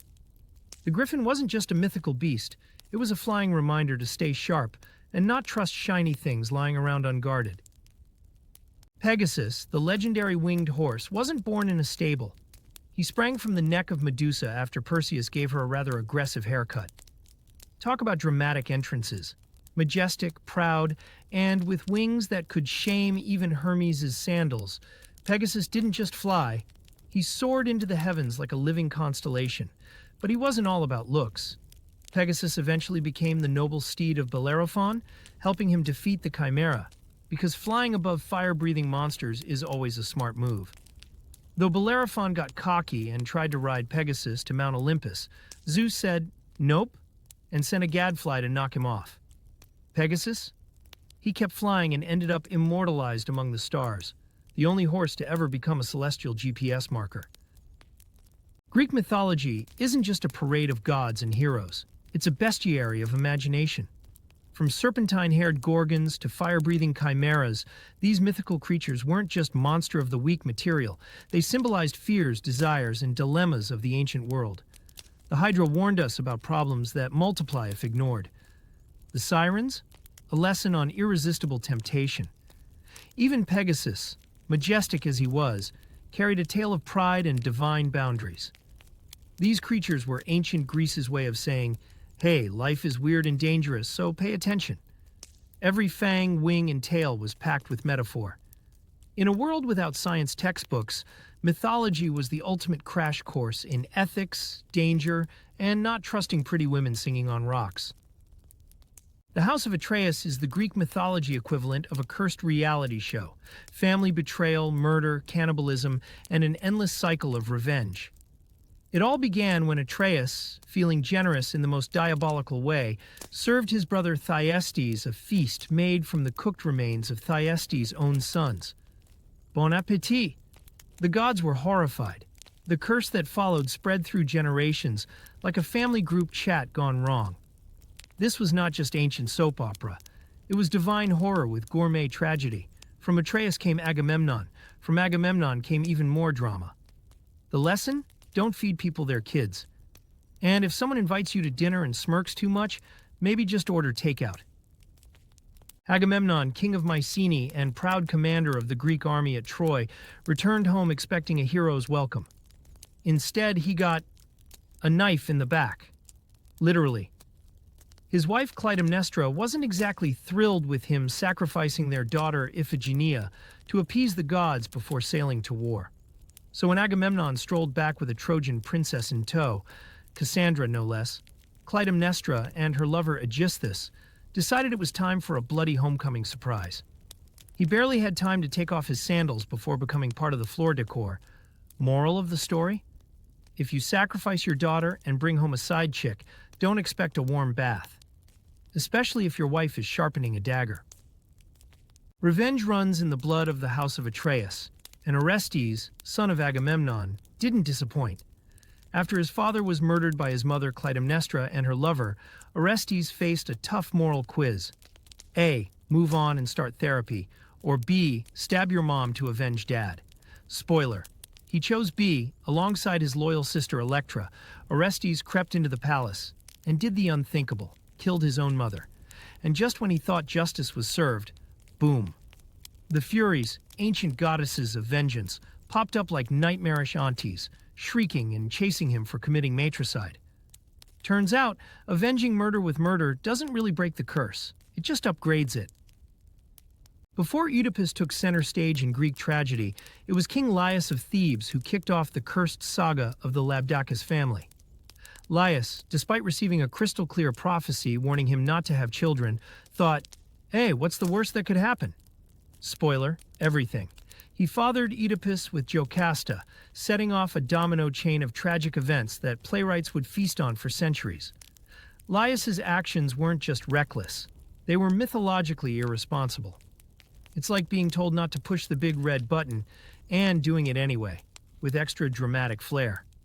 The gods, unimpressed, laid a heavy curse on Laius's bloodline. From that moment on, fate would make sure that no Labdacus descendant would ever enjoy a boring, peaceful life. Laius may not have had as much stage time as his son, but his single act of defiance was the spark that lit the whole tragic bonfire. Oedipus is the poster child for trying your best and still failing miserably. His life reads like a cosmic prank, born with a prophecy hanging over his head. You will kill your father and marry your mother. He's abandoned at birth in a desperate attempt to escape fate. Spoiler alert, it doesn't work. Raised by adoptive parents, Oedipus grows up smart, noble, and tragically clueless. One wrong road rage incident later, he unknowingly kills his real dad. Then, like winning the worst lottery in mythology, he marries a beautiful, wise queen who happens to be his mom. Cue dramatic irony, identity reveals, and total emotional implosion. The whole saga is the ultimate ancient Greek lesson in don't mess with prophecy. Oedipus didn't want to be king or husband to his mom, but fate had other plans and a cruel sense of humor. If there were an award for worst family reveal ever, Jocasta would win by a landslide. After spending years as queen, wife, and mother, unknowingly to the same person, she discovers the horrifying truth. Her beloved husband Oedipus is actually her son. Cue emotional breakdown of mythical proportions. Jocasta doesn't stick around for the fallout. She takes her own life in a dramatic finale that would make any Greek tragedian proud. As for Oedipus, he opts for self-punishment, gouging out his eyes with the brooch from Jocasta's dress. Because clearly nothing says, oops, like permanent blindness. The scene is brutal, tragic, and awkward enough to make even the gods shift uncomfortably in their seats. This moment is the emotional climax of the Oedipus tragedy, proving once again that fate, irony, and poorly timed family reunions never mix well. If Oedipus's life was a Greek tragedy, Antigone decided to crank it up a notch with the sequel. After her father's dramatic self-blinding and her mother's tragic end, you'd think this family had maxed out their drama quota. Think again. When her brothers Polynices and Eteocles kill each other in a battle over the throne, Creon, the new ruler, declares Polynices must not be buried. Antigone, being the queen of moral backbone, goes full rebel mode. She defies the king's order and buries her brother anyway because, well, ancient Greek sibling loyalty is hardcore. Naturally, she gets caught. Creon sentences her to be buried alive in a tomb, because apparently that's a thing. True to tragic form, she chooses to hang herself before starvation can do the job. Her defiance, loyalty, and flair for dramatic exits make her one of Greek mythology's most iconic tragic heroines. If sibling rivalry had a hall of fame, Polynices and Eteocles would be permanent residents. As sons of Oedipus, they inherited not only a royal claim but also a family-sized portion of doom. When it came time to rule Thebes, the plan was simple. Take turns. 1 year Polynices, 1 year Eteocles. Easy, right? Except Eteocles forgot to set a calendar reminder and decided to keep the throne. Polynices, not a fan of betrayal, raised an army and attacked his own city. The result? 2 brothers. Same day, same battlefield, mutual stabbing. Boom. Problem solved. For everyone except, well, themselves. Their deaths didn't bring peace, only more grief, especially for their sister Antigone, who now had 2 brothers to bury and 1 king to defy. The tale of Polynices and Eteocles reminds us, maybe just talk it out next time? When it comes to ancient Greek families, greatness often walked hand in hand with doom. Whether you were a proud king, a fierce warrior, or a wise queen, chances were a divine curse or a terrible prophecy was lurking around the family dinner table. These mighty lineages, like the house of Atreus or Labdacus, didn't crumble from outside enemies but imploded from within.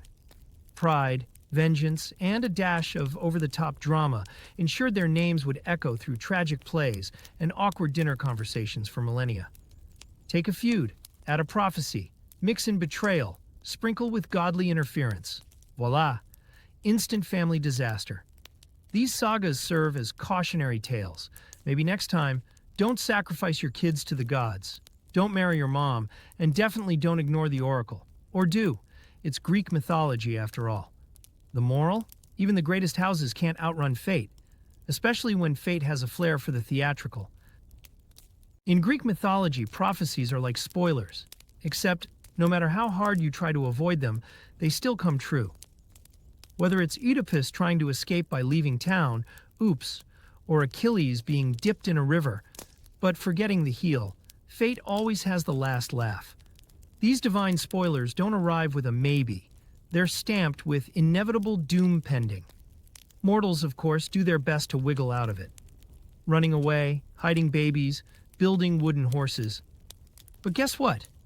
Fate's batting average remains a solid 100%. It's not just bad luck, it's cosmic theater. The gods watch with popcorn as humans accidentally walk straight into their tragic destinies, despite all the dramatic monologues and last-minute plot twists. Lesson: if a creepy oracle in a smoky temple gives you a prophecy, Don't try to beat it. Just take a vacation, eat some grapes, and wait for the drama to unfold. In Greek mythology, breaking family bonds isn't just emotionally damaging, it's spiritually expensive. Enter the Erinyes, or Furies, terrifying goddesses of vengeance, who specialize in punishing those who harm their own blood. Think of them as the universe's debt collectors for bad karma, but with better hair and angrier eyes.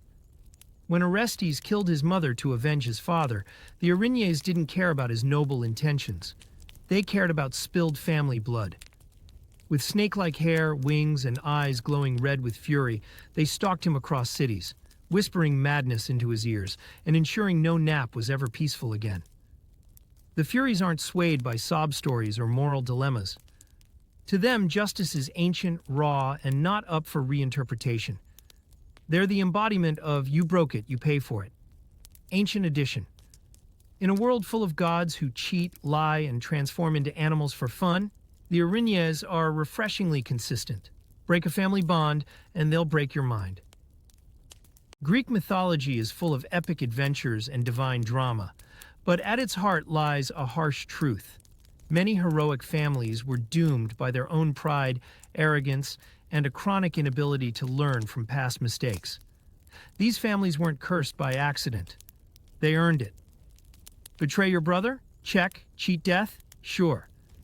Kill your parents and marry your mom? Why not? It's all fun and games until the gods, fate, or a few vengeful relatives decide it's payback time. These myths aren't just ancient soap operas. They're cautionary tales wrapped in poetic tragedy. They warn us that hubris can topple the greatest, and that ignoring prophecy usually ends in tears, sword fights, or impromptu blinding. In the end, these stories teach one thing: being noble doesn't guarantee a happy ending, especially when you have a vengeful ancestor, a cryptic oracle, and a suspiciously dramatic family dinner. Lesson learned? Don't anger the gods, don't ignore the fine print of destiny, and maybe, just maybe, keep your family feuds to board game night. Before Netflix, before TikTok, before even Shakespeare, there were the Greek myths. These ancient tales were the original binge-worthy content. From the dramatic epics of Homer to the tragic plays of Sophocles, Greek mythology was the lifeblood of classical literature. Poets, playwrights, and philosophers didn't just borrow from myths, they drenched their work in them. Gods meddling in mortal affairs? Check. Heroes with tragic flaws? Double check. Existential crises shouted at the top of Mount Olympus? Absolutely. These stories weren't just entertainment. They were blueprints for understanding fate, morality, and the occasional divine tantrum. And if you're wondering why characters in ancient plays scream their monologues into the sky, it's not just drama, it's mythological tradition. In the end, the classics remind us that Greek mythology wasn't just a set of bedtime stories. It was the foundation of literature, where every tragedy began with a prophecy, and usually ended with someone dramatically dying on stage. Think Greek mythology only lives in dusty scrolls and old statues? Think again. It's hiding right inside your vocabulary. Modern language, especially in science, medicine, and philosophy, is basically Greek in a fancy coat. Words like psychology, from psyche, biology, bios, erotic life, or even democracy, demos, rowers, people, are straight out of ancient Athens. Got a fear of spiders? That's arachnophobia. Thanks, Arachne. Staring at the stars? You're practicing astronomy, astro mushroom star. And when your doctor says your bones are strong because of calcium, well, okay, maybe that one's Roman. But still, Greek roots sneak into our daily lives so smoothly we don't even notice. So next time you're using a complicated term to sound smart, just remember, you're channeling the gods and philosophers of old. And maybe a bit of Zeus-level drama in your speech too. When the Renaissance painters and sculptors ran out of Christian saints to immortalize, guess who got a comeback? That's right. The Greek gods strutted back onto the canvas, flexing their abs and tossing lightning bolts like they never left. From Botticelli's The Birth of Venus to Michelangelo's David, who, okay, is technically biblical, but sculpted like a Greek hero on gym day. Mythology was everywhere. Temples became cathedrals, and Zeus got a makeover to look a bit more heavenly. Artists used Greek myths to explore the human body, beauty, passion, and divine drama, with just the right amount of tasteful nudity, of course. The Renaissance wasn't just a rebirth of learning. It was Olympus 2.0, with better frescoes. Suddenly the gods were fashionable again, lounging in oil paintings and whispering, "Told you we're eternal." When Sigmund Freud wasn't busy inventing psychology, he was reading Greek myths? Yup.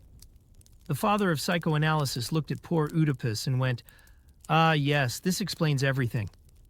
Thus, the infamous Oedipus complex was born, where boys unconsciously compete with their fathers for mom's attention. Awkward. Freud's obsession with myths didn't stop there.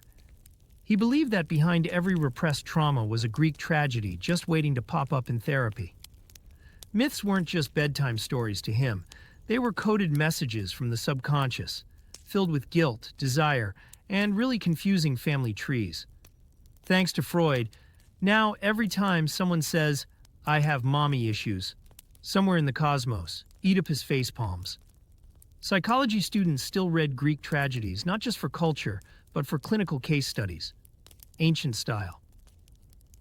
When Hollywood runs out of ideas, they open an old Greek scroll and say, "Let's remake this," but with more explosions. From Clash of the Titans to Troy, and even superhero flicks like Wonder Woman and Thor. Okay, technically Norse, but let's not get picky. Greek mythology has been the go-to source for epic drama, divine beef, and really dramatic slow-motion battles. Directors love gods with parent issues, heroes with six-pack abs, and monsters that take up the entire CGI budget. While some films stay loyal to the original myths, others treat them like a salad bar. Take a bit of Zeus here, sprinkle some Medusa there, and call it mythology. Still, thanks to Hollywood, new generations learn about Achilles. Not from Homer, but from Brad Pitt in golden armor.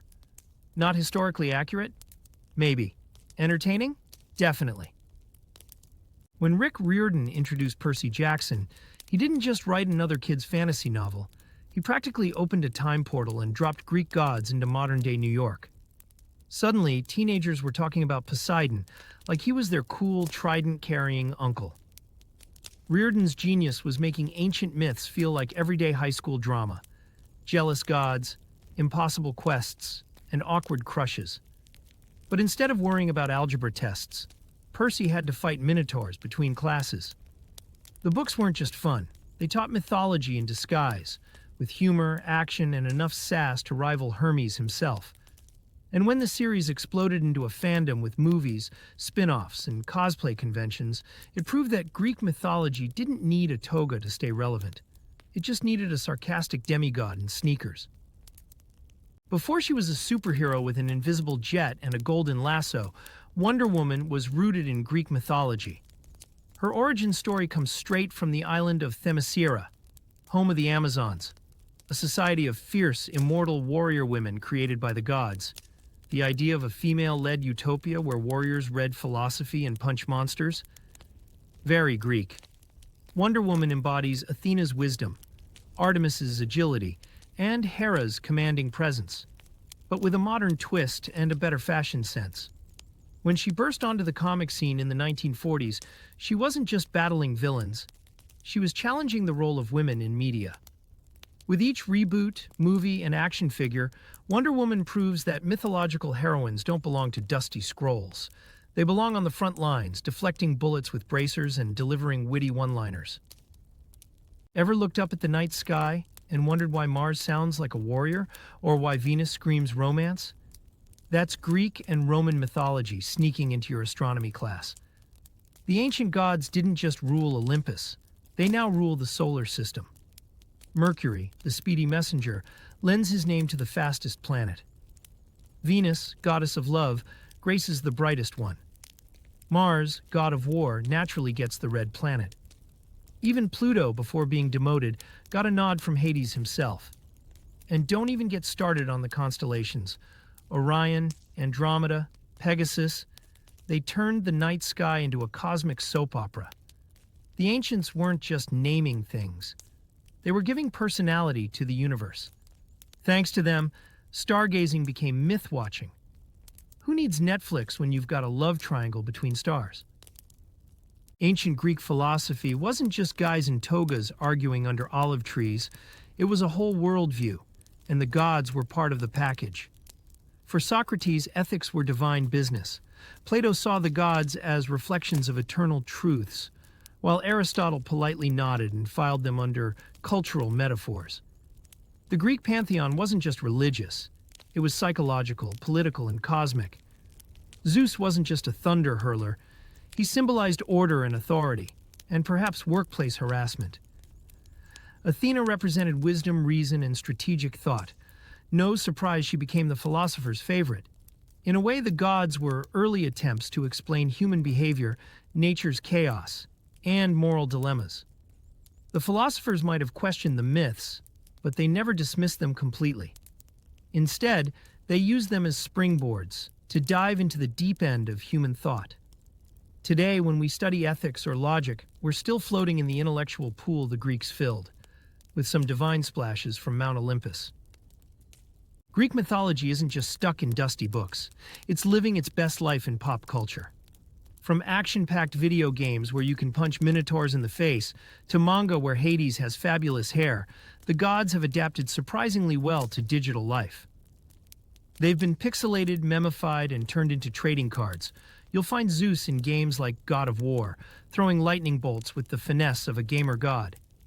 Meanwhile, anime reimagines mythological tales with drama, teenage angst, and absurdly large swords. And let's not forget the memes. Poseidon sulking in a corner because someone else controls the Wi-Fi, or Medusa turned into a beauty influencer. Snakes are the new curls. Mythology has officially joined the internet circus, and it's thriving. It's proof that even ancient gods can trend, provided they have a good filter and decent Wi-Fi. Why does Greek mythology still resonate with us, thousands of years later? Because it isn't just a collection of ancient tales, it's a mirror. Every flawed, passionate, dramatic god and demigod reflects something deeply human. Zeus's impulsiveness? Check. Hera's jealousy? Relatable. Hermes' hustle? Inspiring. These stories allowed ancient Greeks to explore big questions: fate, love, justice, identity, without needing a therapist. And today they still help us ask, who am I? What do I fear? What do I want to become? It turns out facing Medusa was just a metaphor for confronting your inner demons. The labyrinth? A symbol of your Monday morning email inbox. Mythology lives on because it speaks our emotional language. It shows us that being human has always been messy, absurd, and kind of epic. And in a world of algorithms and spreadsheets, it's oddly comforting to know the gods were just as chaotic as we are. And so, dear viewer, we come to the end of our mythological journey. But not really, because Greek mythology doesn't end. It simply takes new forms. In books, in films, in memes, and maybe even in that random astrology app you check at midnight. From Mount Olympus to TikTok, the gods have adapted surprisingly well. Their immortality doesn't lie in thunderbolts or ambrosia, but in our stories. Each time a kid reads Percy Jackson or someone references Narcissus while taking a selfie, the myths breathe again. They're funny, flawed, fabulous, and timeless. As long as we keep retelling, reshaping, and occasionally laughing at them, Greek mythology will never truly fade. It's not just a dusty scroll locked in a museum. It's a living, chaotic, glorious mess, just like humanity. So next time you feel dramatic, blame it on Dionysus. And if life feels unfair, maybe the fates are just messing with you. Either way, keep the story going.